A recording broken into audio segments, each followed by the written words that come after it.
Tonight, from Hollywood, Murphy Brown's Faith Ford unlocks the door to television shows that were meant to be weekly TV series. You know that for a fact. But never made it beyond one episode. Good heavens, I suddenly feel very, very naked. These are some of the wildest shows that Hollywood TV producers could ever dream up. I told you, he's an invisible chimp. You'll see loads of familiar faces before they hit it big.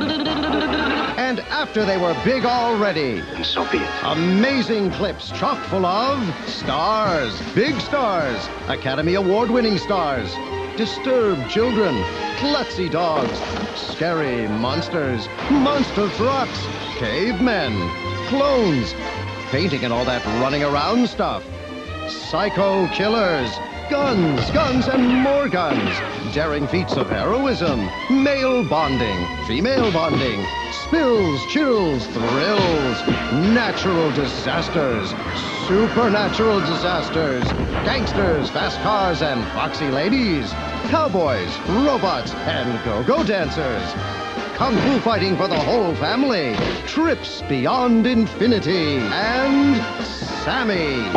Yes, it's all this and more in The Greatest Shows You Never Saw.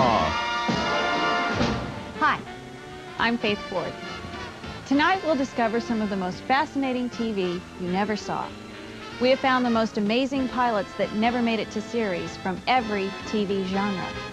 Awesome crime shows, hilarious sitcoms, bizarre game shows, and some of your favorite stars as you've never seen them before. Plus, we found some shows that are so odd, well, when you see them, you'll know what I mean. It's all here, locked away in the catacombs of television history. We're in, so stay tuned.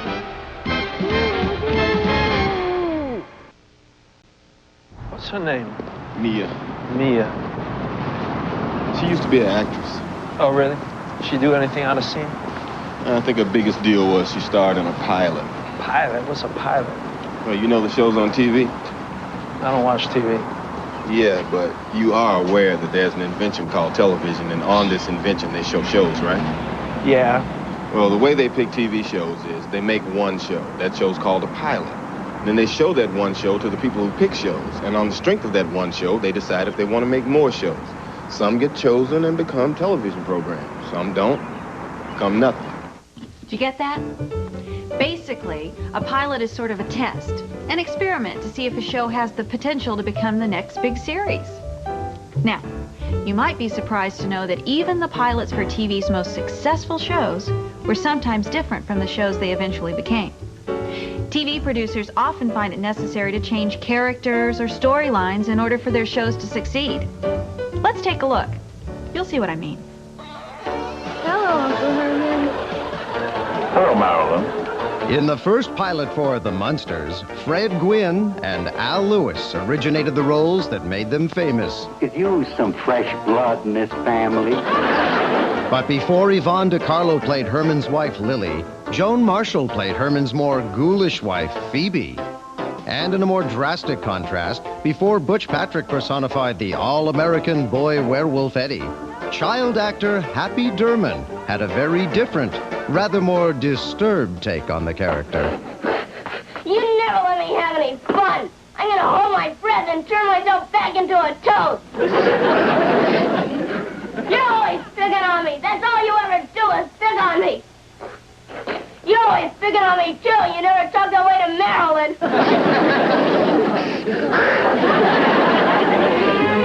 Wilma, when are we going shopping? As soon as I serve His Majesty's lunch. This rough cartoon pilot, titled The Flagstones, was close to the classic it would eventually become, but only after Fred, Wilma, Barney, and Betty were given slightly new looks and a few new voices. Barney boy, you're making it tough to be friends. No use wasting the lunch. The Wonderful World of Wilbur Pope. While I'm looking right at you, will you let me hear you say something? Say what? Anything? Look familiar? Producer George Burns assured the sponsors it could be improved. I think this can be the #1 television show. And your agency, when they saw this picture, They agreed with us. But they asked us to get stronger personalities to play the two leads. And we really hit the jackpot. And hit the jackpot they did. The new title, Mr. Ed. After all, he, not Wilbur, was the real star. Now, while I'm looking right at you, say something. Like what? Anything. How now? Brown cow.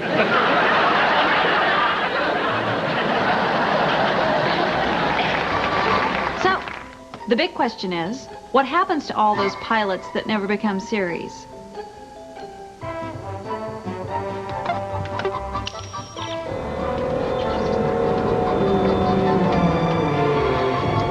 Behind this door are some of the most incredible shows that you have never seen. And tonight, for the first time, we'll discover some of television's best-kept secrets.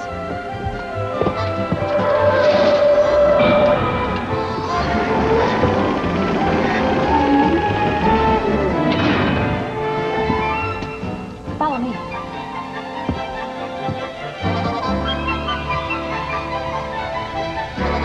In this vault, there are over 3,000 unsold television pilots, series that never found their way into your living room. So many shows. Where to begin? Sitcoms. Right up my alley. Since the beginning of television, families have been a favorite subject for situation comedies. From the Cramdens, to the Bunkers, to the Keatons. Every week, we become part of their lives. But now let's introduce some families that you never got a chance to know. No sitcom family was ever clumsier than when Jonathan Daly played the head of a clumsy family in The Clumsies.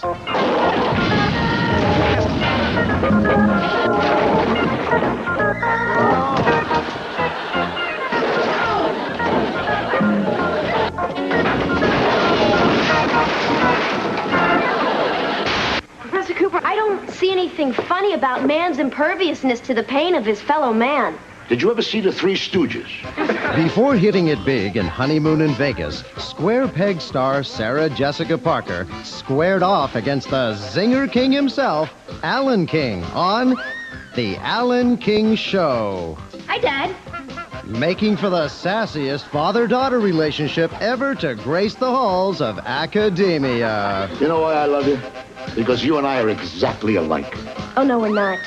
I have a plate of chocolate chip cookies. What does Brady Bunch creator Sherwood Schwartz, plus Bob Denver, plus some of the most troublesome tots in the neighborhood equal? It equals the dappiest daycare center you ever saw. It equals scamps.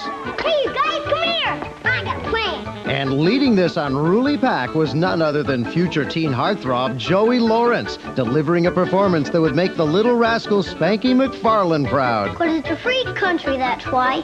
I think Butts can say anything he wants. Me too. I am not now or have I ever been involved in the rackets. Do you get it? Hey, come on, Bob. You're talking to Franco. I know. That's why I'm talking so slow. The Bellinis, a warm-hearted saga about a close-knit Italian-American mafia family, came from none other than Albert S. Ruddy, producer of The Godfather. I bought one of those suits at the discount clothing store, the kind that you see on TV, you know. I got a $70 suit for $30, but when I went to pick up the suit, they'd measured the legs too short, you know. It looked like I had little pants on. Well, I couldn't take it back. They wouldn't fix it. Well, what do you want me to do? Throw acid in their face, break their legs, burn the store down, torch the whole block if you have to. It was a crime this show never made it on the air. An organized crime. What are you doing? You told me to torch the place. Not with me. An astronaut finds a genie, a nun discovers she can fly, and a mother comes back from the dead as a car. Situation comedy has never shied away from the bizarre, and these attempts are no exception. The Invisible Woman. It's Gilligan again, Bob Denver, playing an absent-minded scientist who creates a potion that makes his niece invisible. And before she gets invisible, so does a chimp. Chuck, I told you he's an invisible chimp. I don't care what it is. I like invisible things in my hair. Ghost of a Chance. Mario? Ooh, ooh, Oh, can I have an M-piece? Can I have an M-piece? Shortly before Cheers, Shelley Long played a newlywed haunted by the ghost of her first husband. Had the show gone to series, she may not have been able to accept the role that made her famous. 1313th Avenue, the address of an apartment building with some pretty scary residents. I'm a werewolf. I'm a witch. I'm a vampire. And the superintendent is a troll. Fight the wall, troll. And Star Trek's Will Wheaton played the kid who thought everything was great. All right, Melinda, that was great. Take me to your leader. This alien extravaganza was created the year after the successful debut of My Favorite Martian. Yowie! And it wasn't just the laughs that flew. They were traveling salesmen from Venus. And what's more, they left me some samples. Will you get this idiot away from me? They gave me these pills that make it possible for a man to fly. It is absolutely impossible for a human being to fly.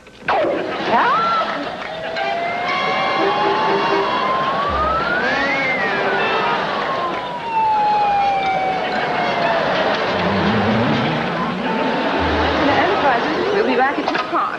Mr. Henry?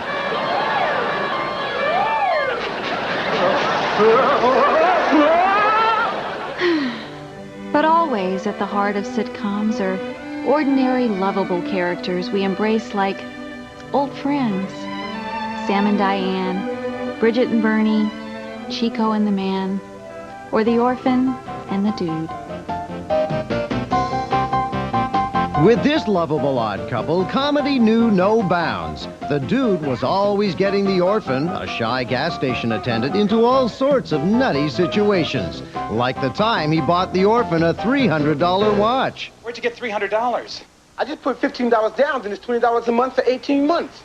How are you going to pay for that? Me? I ain't gonna pay for it. It's your watch. And leave it to the dude to know how to strike back when someone drives off without paying for his gas. He ripped me off. I got to pay for that gas myself. No, you don't. He'll be back. Why would he come back? Because he forgot this.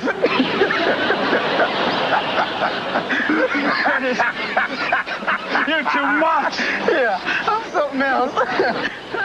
To your health, to your happiness, to the beauty. It runs the entire length of your body.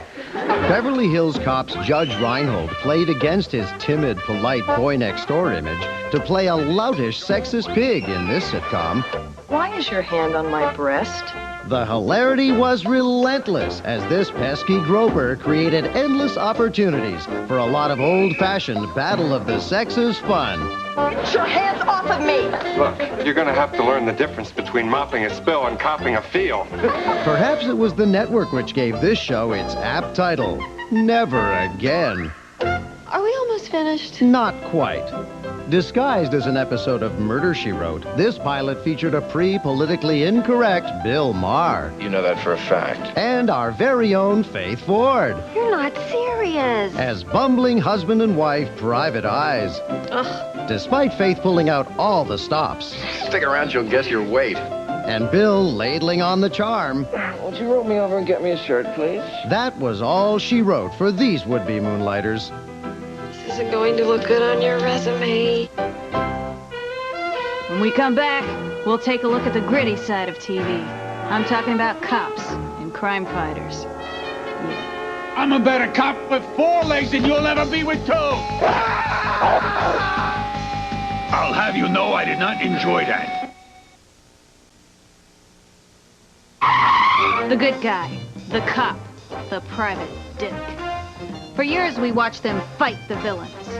But what about those heroes who were only allowed one thrilling episode to restore justice to civilization and make the world a safer place? We'll find them now in that dark alley of the law and the lawless, a place where some men stand alone.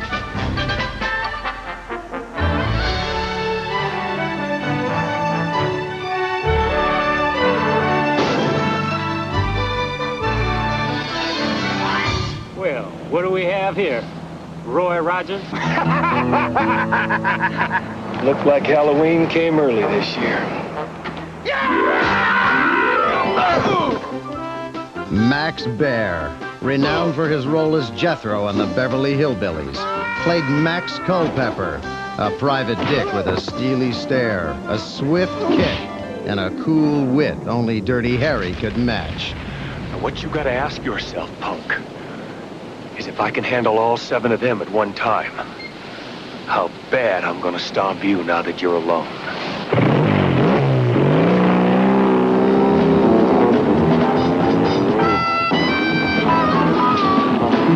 Knievel, come tomorrow, we're gonna run you out of that arena.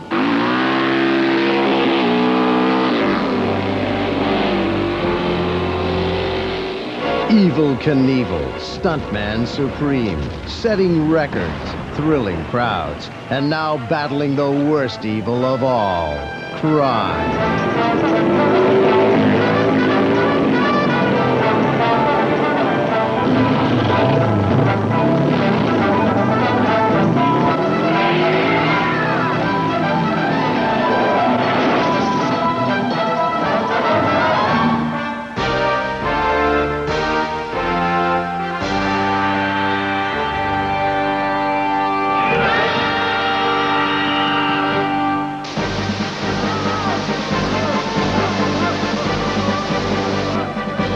Jake and the Fat Man's Joe Penny starred in Samurai, the story of a warrior and his sword.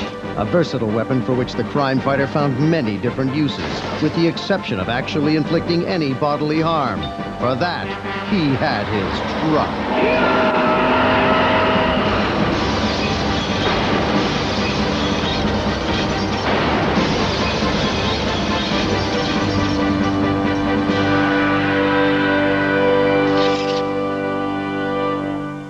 Shelley Fabre. She might be Miss Goody Two-Shoes on Coach, but she was one P.O. divorcee, leading a pack of vigilante housewives, solving murders, and looking for Mr. Right in Suburban Beat. Why are the good ones always married, gay, or felons? Pity the philandering felons who dared to cross this vice-hating homemaker. And don't ever cross Nick Derringer, P.I. His motto, no case too small. He might be little, but he kicks big ass.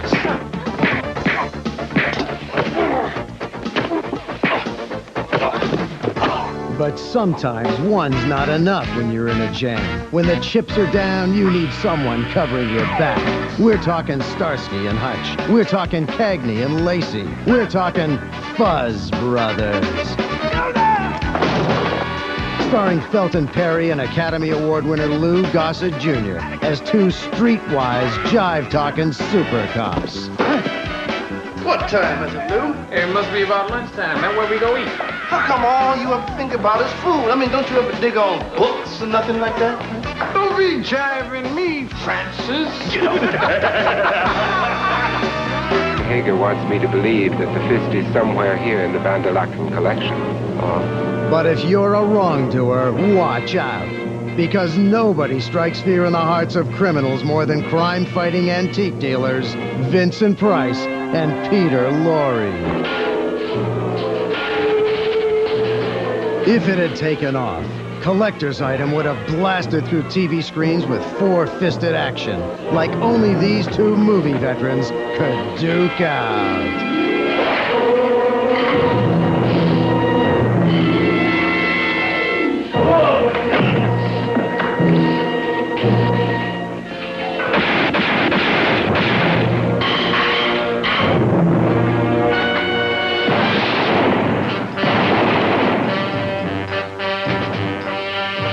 Before Captain Kirk and Mr. Spock battled the forces of darkness in space, Star Trek creator Gene Roddenberry brought it to the streets with Captain Page and Mr. Quester. You okay?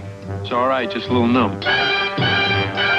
And before he was Dr. Bones McCoy, DeForest Kelley cut his teeth as Dr. Charlie Green, a crack medical examiner who never took no guff. Yes, I want fingerprints. And in a world besieged by psycho scum, no team of specialists can handle a crisis like the men and women at the Crisis Center in Crisis. Dr. Chandler, what can I do? You can't stop me now, Shrink. You'll listen to me, please. Now, it's too late. I can't be stopped. Did you hear that? I can't be stopped.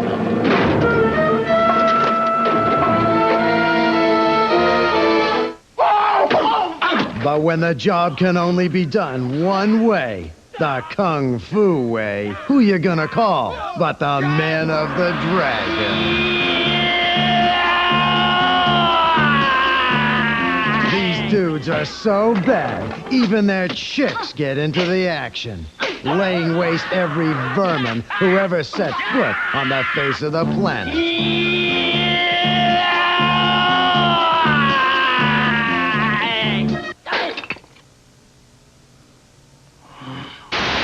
Gene Hackman, winner, best actor in The French Connection, and following in his footsteps. I love New York. Married with Children's Ed O'Neill as Popeye Doyle.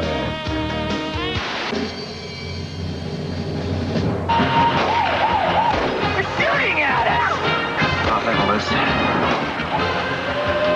I'm not a car thief. I'm an actor. Follow me! In this spoof, co-written by Conan O'Brien and executive produced by Saturday Night Live creator Lorne Michaels, Batman himself, Adam West, played Lookwell, an actor once known for his role as a TV detective. You know, I remember Banachek. That was a great show. No, I wasn't Banachek. That was George Peppard. I was Bannigan. Brannigan? No, that was Hugh O'Brien. I was Bannigan. Oh, right. You had the black secretary. No, that was Mannix.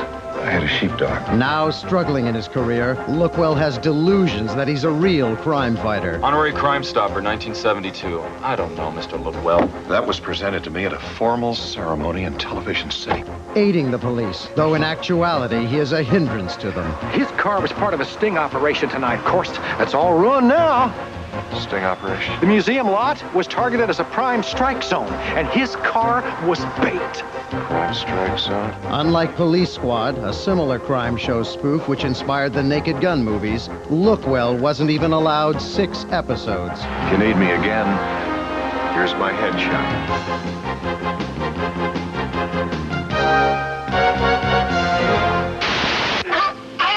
Hey, I just thought you'd like to know that Matt's up top putting his tank on. He's got that little yellow net with him. He was dumb in Dumb and Dumber. But before that, Jeff Daniels was smart and smarmy as a hotshot cowboy scuba diver in Catalina Sea Lab. Can't believe you're going to drive by that without checking it out. Oh, yeah. Though he deactivated unexploded mines and battled killer seals, the network's reason for sinking this one is still a mystery. Probably spots a character flaw the rest of us miss. Nick, what I got you're gonna love. What I'd love is a breakfast that doesn't cringe when I attack it. Kojak's Telly Savalas traded in his badge for a briefcase to play butt-kicking barrister Nick Hellinger in Hellinger's Law. I mean, are we to assume, like the clandestine communiques of Mission Impossible, that it just went poof and self-destructed? Whether joking with the jury or pouncing on the prosecution, Counsel of which she certainly is Eloise McIntyre. Or can't you tell the difference? Nick always found time to stay in shape and charm the ladies. What happened to your hair?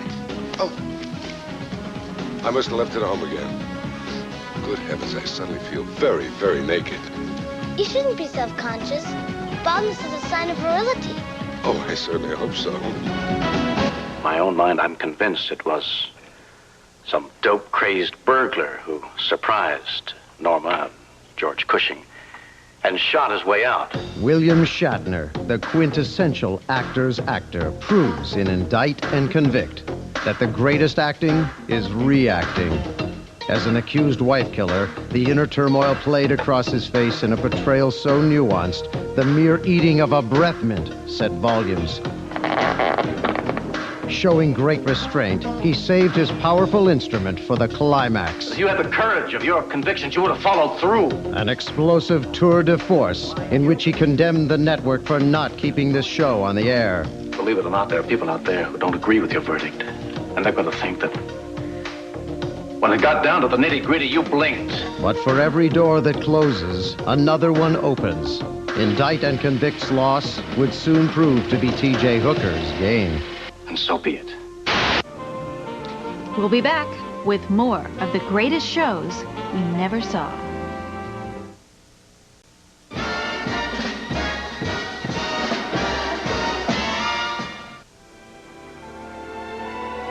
Now, Gilligan's Island inspired a genre all its own in the annals of unsold pilots.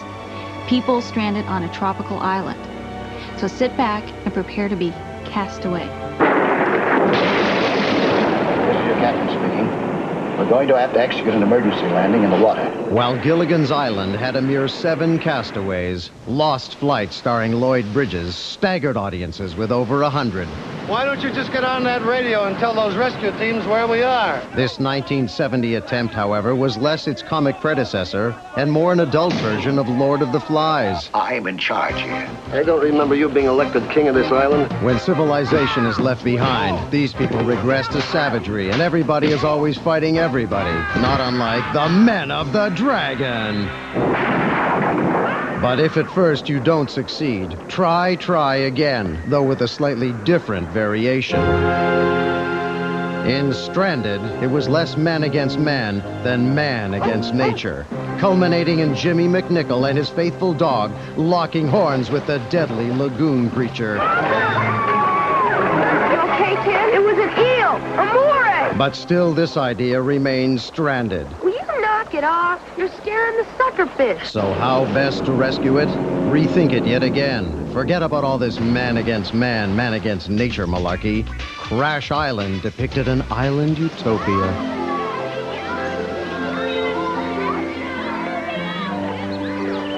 And utopia wouldn't be complete without Meadowlark Lemon and a whole bunch of kids.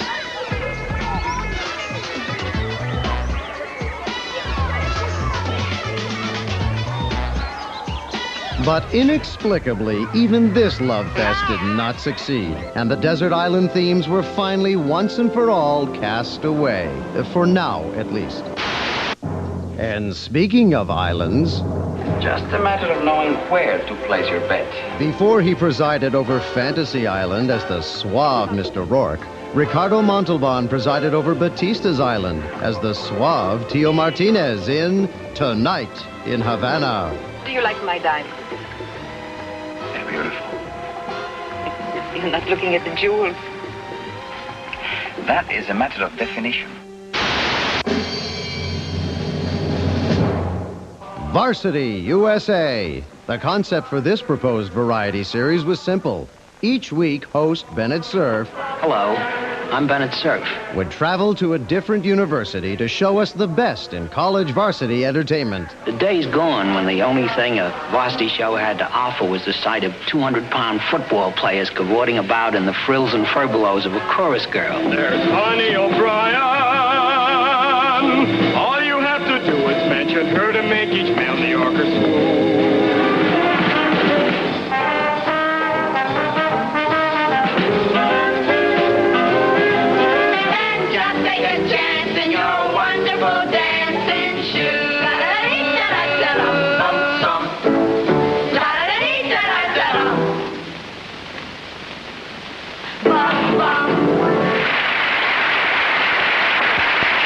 What university will you go to now, Mr. Cerf? Well, next we're going down to the University of Pennsylvania for the famous Mask and Wig show. And I hope you're all going to join us there. One can only imagine. Many visionaries of the cinema, from John Ford to Woody Allen, have worked in television. And yes, these film masters have created pilots that sadly were never to be. Tonight we look at 2 such filmmakers whose works always bear their distinctive personal styles. First up, the legendary director of Citizen Kane, Orson Welles. You've heard of a tiger orchid and a man-eating tiger. What, have you ever heard of a man-eating tiger orchid? The Orson Welles show would have been comprised of dramatizations of classic tales, including books by Kipling and H.G. Wells, as well as episodes devoted to magic, interviews, readings, and whatever else Wells wanted to do. By now, Humphrey really had to go back to Vienna to continue his researches with Wingelberg. Wingel who? Asked Caroline. Berg, said Humphrey. Berg. The Vingelberg, the greatest of all authorities on the ductless glands. The pilot, though hailed by critics for its inventive directing and honored with the Peabody Award of Excellence, was rejected by the networks because they felt it was too sophisticated. It was, according to Variety, unceremoniously dumped. Wells was never hired again to direct anything in Hollywood. Till then, I remain, as always, obediently yours.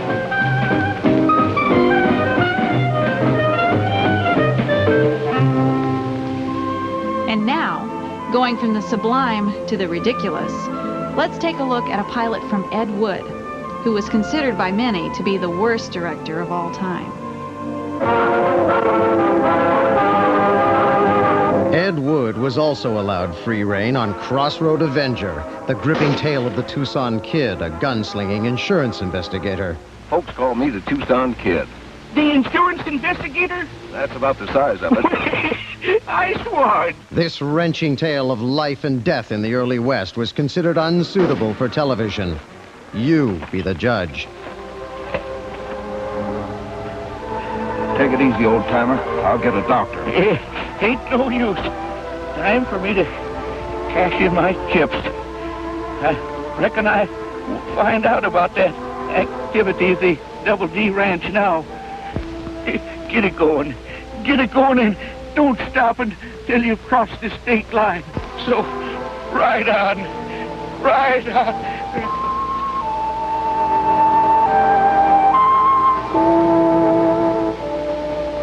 No, Timer, I'm not riding. I'm going to stay here and find out what's going on at the Double D Ranch.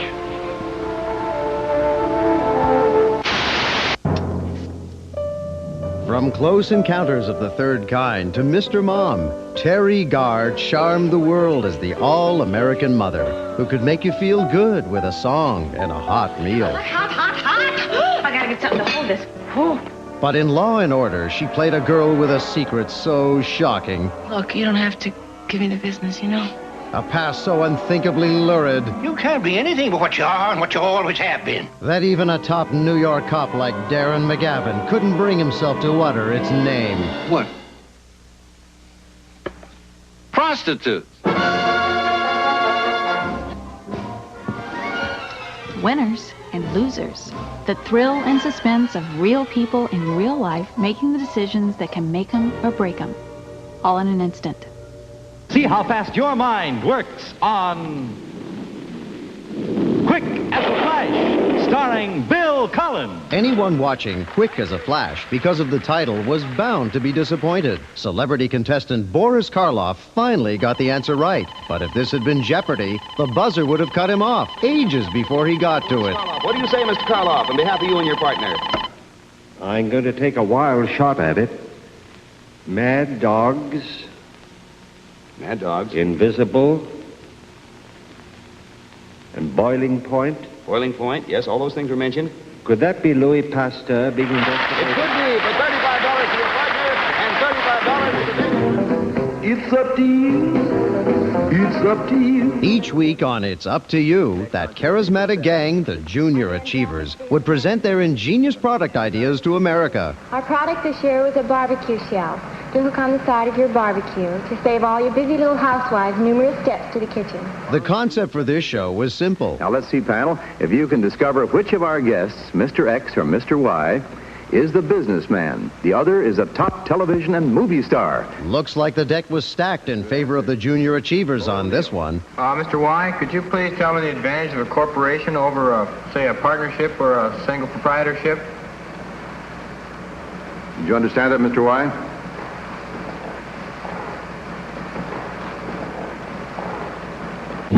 Welcome to television's intriguing new game of strategy, Silent Partner. We're not sure what the concept for this show was, but there was dancing aplenty.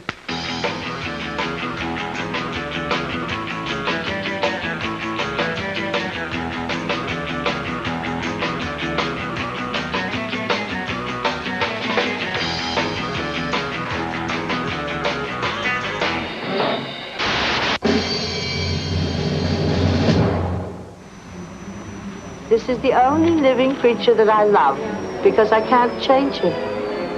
I have to let him be just what he is, a born killer. The incomparable Betty Davis was Madam Sin, who operated her very own secret global intelligence agency in a quest to conquer the world. With state-of-the-art technology at her fingertips, Madam Sin was equally adept at hijacking nuclear submarines for tyrannical dictators. How would you like your submarine, gentlemen? Gift wrapped? As she was at providing love and support for wayward children. I found that girl at the age of 12 in the back room of an Asian brothel. For years after I found her, she was insane. Then I discovered the means to erase those memories and implant new ones. So today she believes she started her life here with music and with love. Had this show been picked up, each new episode would have seen Madam Sin move one step closer towards ruling the world. It's beautiful, isn't it? The British royal family have lived there for centuries.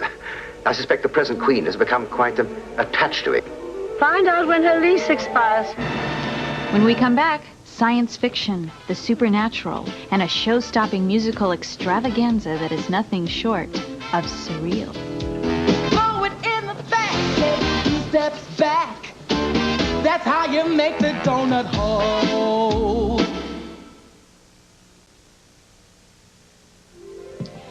Science fiction and fantasy have always been popular on television. And in the magical land of unsold pilots, there live some of the wildest adventures you've never experienced. So, let us now take a journey into the fantastic, the nightmarish, the futuristic, worlds where only the imagination dares venture.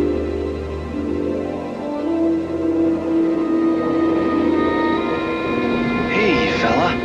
While saving a turtle from almost certain death, mild-mannered schoolteacher Eric Smith was nearly crushed by a charging locomotive when suddenly he found within himself previously untapped powers.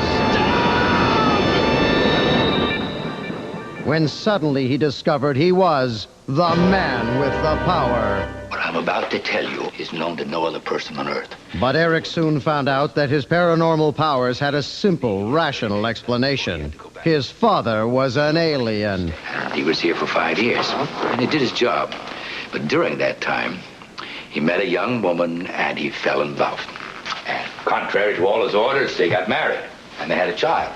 With the help of his mentor, Agent Walter Bloom, Eric gradually learned to control these telekinetic powers. It all culminated when Eric moved a wagon, much to their mutual delight. Terrific! Are you satisfied, Eric Smith? Hardly. I've just begun. Had this gone to series, Eric would have aided the government as a secret agent.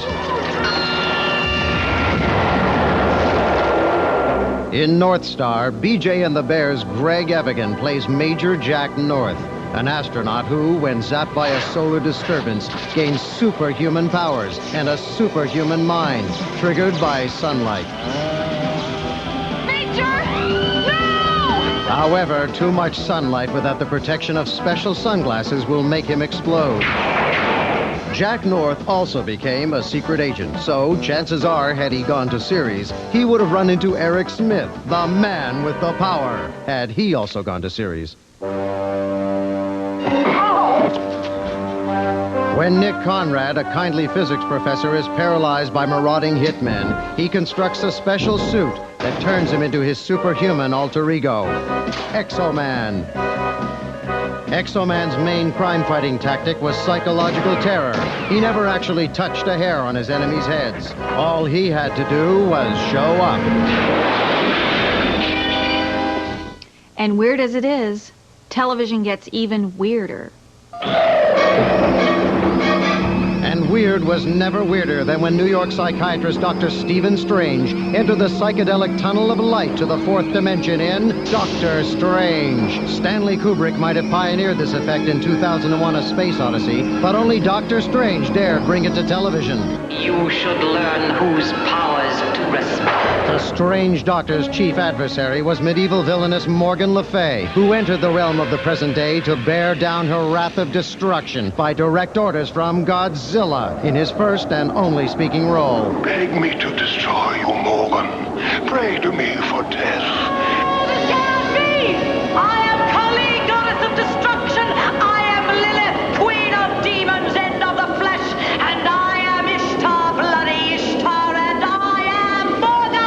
Yak, yak, yak. Without your 5 clans as part of my alliance, the Bardrigian dynasty will eat us all. Oscar winner and airport movie perennial George Kennedy played King Brachus, father of young Prince Turan in The Archer, Fugitive from the Empire.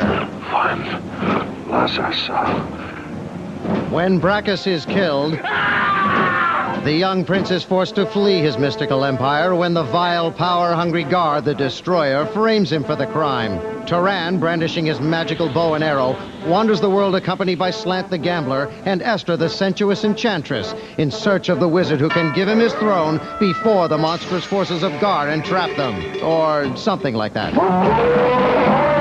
And if this had become a series, each week viewers would have joined Mathis, Jen, Ghana, Gorin, Gada, Arus, Cerise, and the rest of the tribe for a whole lot of prehistoric fun, as only Cro-Magnon man can deliver.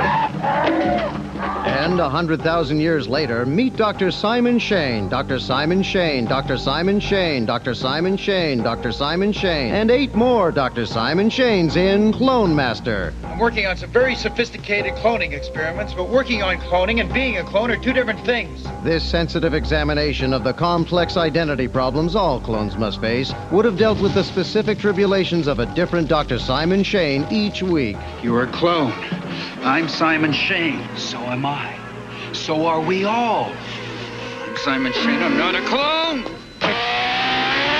Leonard Nimoy stars as Tom Kovac, a hotshot race car driver who, after being injured in a crash, acquires amazing psychic abilities that throw him into a telepathic tailspin of extrasensory confusion. Did it seem you were dead for a moment? I don't know. I guess you might say I was... All right, okay.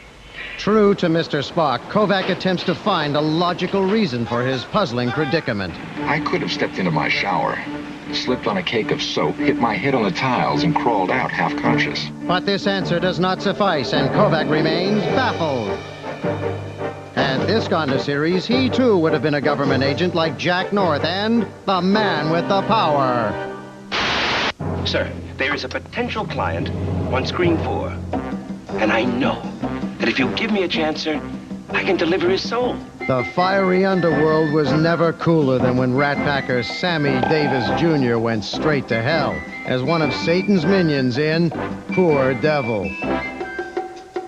And Lucifer was played by none other than horror movie legend Christopher Lee. And hell has no better prospect than a good man scorned.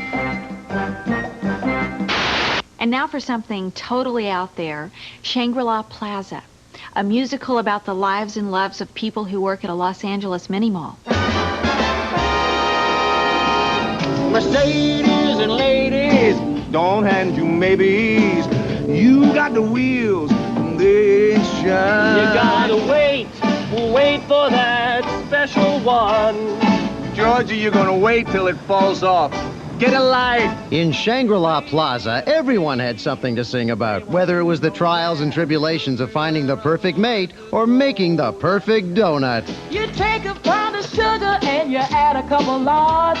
You want Geneva's recipe, it really isn't hard. A couple of bags of flour, devil's on the shelf. And if you lose a fingernail, well, what the hell? This show captured both the beat of the street and the bravado of Broadway. She take the wheel and drive a man crazy. Way's over. So tell me why I gotta have her. Don't tell me I can't really care. Don't tell me I can't really care. This time.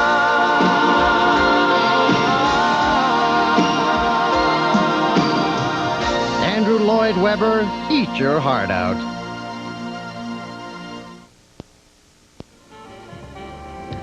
So, what does this all mean?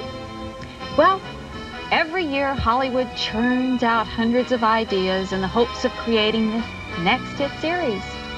But the reality is, most of them end up here. Don't feel too badly, though. These valiant attempts are a necessary part of television's creative process. If you don't dig, you'll never strike gold. Will you knock it off? You're scaring the sucker fish. Thanks for joining us, everyone. Good night.